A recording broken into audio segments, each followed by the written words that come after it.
Il ne faut pas chercher bien longtemps pour tomber sur ce genre de dépôt. Nous sommes au cœur d'Anderlecht, dans le parc Astrid.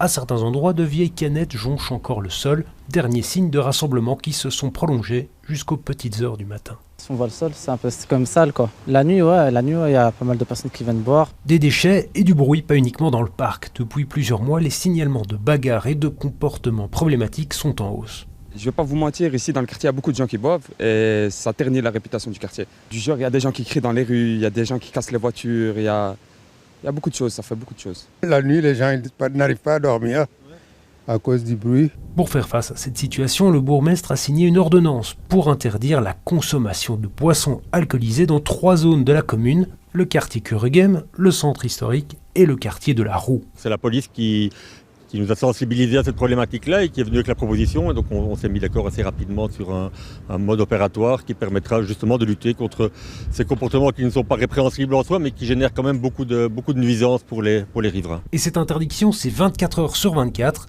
Elle commence le 1er juillet, soit mercredi, et c'est pour 3 mois. Donc c'est clair qu'on va d'abord avoir une phase de prévention, donc on va expliquer aux gens qu'ils ne peuvent plus consommer de l'alcool sur la voie publique, et puis après on passera à la phase répression, et donc des amendes de 50 € sont prévues pour tous les contrevenants. L'interdiction ne s'applique pas aux bars, aux restos et à leurs terrasses, et pour ceux qui souhaitent simplement profiter d'une bière dans un parc, mieux vaut donc aller voir ailleurs qu'à Anderlecht.